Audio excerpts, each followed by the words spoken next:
പിതാവിനും പുത്രനും പരിശുദ്ധ റൂഹായിക്കും സ്തുതി, ആദ്യം മുതൽ എന്നേക്കും തന്നെ ആമേൻ. ഇന്ന് ഫെബ്രുവരി 23 തിങ്കൾ. 1 തീമോത്തിയോസ് 2 അധ്യായം 1-2 വാക്യങ്ങൾ. എന്നാൽ സകല മനുഷ്യർക്കും നാം സർവഭക്തിയോടും ഘനത്തോടും കൂടെ സാവധാനതയും സ്വസ്ഥതയുമുള്ള ജീവനം കഴിക്കേണ്ടതിന്, വിശേഷാൽ രാജാക്കന്മാർക്കും സകല അധികാരസ്ഥന്മാർക്കും വേണ്ടി യാചനയും പ്രാർത്ഥനയും പക്ഷപാതവും സ്തോത്രവും ചെയ്യണമെന്ന് ഞാൻ സകലത്തിലും മുൻപേ പ്രബോധിപ്പിക്കും. വലിയ നോമ്പിൻ്റെ ഈ 8-ാം ദിവസം ദൈവവചനം നമ്മെ മഹത്തായ ഒരു ആത്മീയ ഉത്തരവാദിത്വത്തിലേക്ക് ക്ഷണിക്കുന്നു. എല്ലാവർക്കും വേണ്ടി പ്രാർത്ഥിക്കുന്ന ഒരു ഹൃദയം നമുക്കുണ്ടാകും. പൗലോസ് അപ്പോസ്തലൻ തിമോത്തിയോസിനോട് എല്ലാവർക്കും വേണ്ടി പ്രാർത്ഥിക്കണമെന്ന് ഉപദേശിക്കും. നമ്മെ സ്നേഹിക്കുന്നവർക്കോ നമ്മെ സഹായിക്കുന്നവർക്കോ വേണ്ടി മാത്രമല്ല, മറിച്ച് എല്ലാവർക്കും വേണ്ടി പ്രാർത്ഥിക്കുവാൻ ആഹ്വാനം ചെയ്യും. ഇതാണ് ക്രിസ്തീയ ജീവിതത്തിൻ്റെ ഉയർന്ന ആത്മീയത. സാധാരണയായി നാം നമ്മുടെ കുടുംബത്തിന് വേണ്ടി, നമ്മുടെ സുഹൃത്തുക്കൾക്ക് വേണ്ടി, നമ്മുടെ വ്യക്തിപരമായ ആവശ്യങ്ങൾക്ക് വേണ്ടി പ്രാർത്ഥിക്കുന്നവരാണ്. എന്നാൽ ദൈവം നമ്മെ വിളിക്കുന്നത് അതിലും അപ്പുറത്തേക്കാണ്. നമ്മെ വിമർശിക്കുന്നവർക്ക് വേണ്ടി, നമ്മെ വേദനിപ്പിക്കുന്നവർക്ക് വേണ്ടി പോലും രാജ്യത്തിനും ഭരണാധികാരികൾക്കും സമൂഹത്തിനും ലോകത്തിനും വേണ്ടി പ്രാർത്ഥിക്കുവാൻ ദൈവം നമ്മെ ക്ഷണിക്കുന്നു. വലിയ നോമ്പ് നമ്മുടെ ഹൃദയത്തിൻ്റെ ഒരു വിപുലീകരണമാണ് എന്ന് നമുക്ക് പറയാൻ സാധിക്കും. നോമ്പ് നമ്മെ സ്വാർത്ഥതയിൽ നിന്ന് സർവജന പ്രാർത്ഥനയിലേക്ക്, സർവജനത്തെയും സ്നേഹിക്കുവാനായിട്ടുള്ളൊരു മനസ്സിലേക്ക് ഉയർത്തുകയാണ്. ഉപവാസം നമ്മുടെ ശരീരത്തെ ശാസിക്കുന്നു, എന്നാൽ പ്രാർത്ഥന നമ്മുടെ ഹൃദയത്തെ കരുണ കൊണ്ടും അനുകമ്പ കൊണ്ടും നിറയ്ക്കും. നാം ഭക്ഷണം കുറയ്ക്കുമ്പോൾ സ്വാർത്ഥ ചിന്തകളും കുറയണം. നാം പ്രാർത്ഥിക്കുമ്പോൾ ഞാൻ എന്നതിലുപരി നാം എന്ന ഒരു അനുഭവത്തിലേക്ക് എത്തിച്ചേരണം.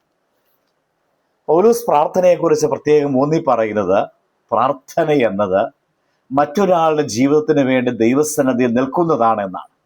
ഒരു അമ്മ തൻ്റെ മകന് വേണ്ടി കണ്ണുനീർ പൊഴിക്കുമ്പോൾ, ഒരു വിശ്വാസി രാജ്യത്തിൻ്റെ സമാധാനത്തിന് വേണ്ടി പ്രാർത്ഥിക്കുമ്പോൾ, ഒരു സഭ സമൂഹത്തിൻ്റെ നവീകരണത്തിനായി മുട്ടുകുത്തുമ്പോൾ അവിടെ ദൈവത്തിൻ്റെ പ്രവർത്തനം ആരംഭിക്കും.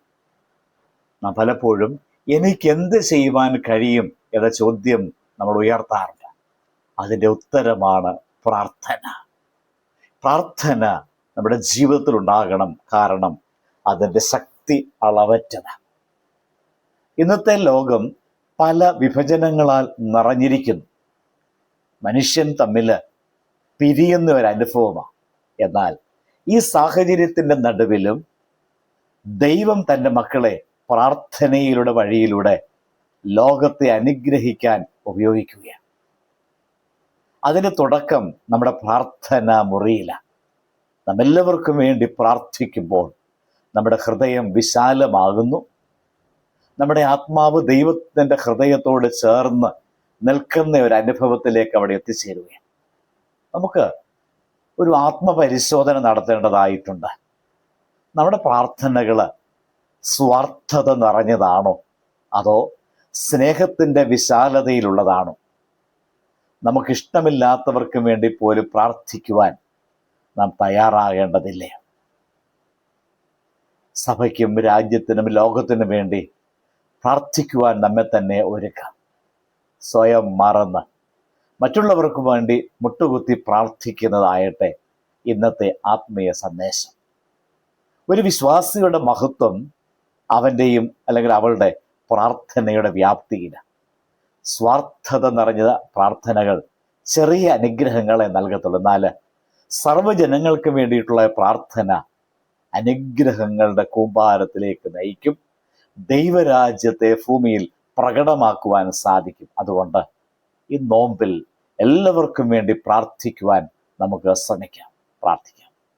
കരുണാനിധിയായ ദൈവമേ, ഞങ്ങളുടെ ഹൃദയങ്ങളെ വിശാലമാക്കണമേ.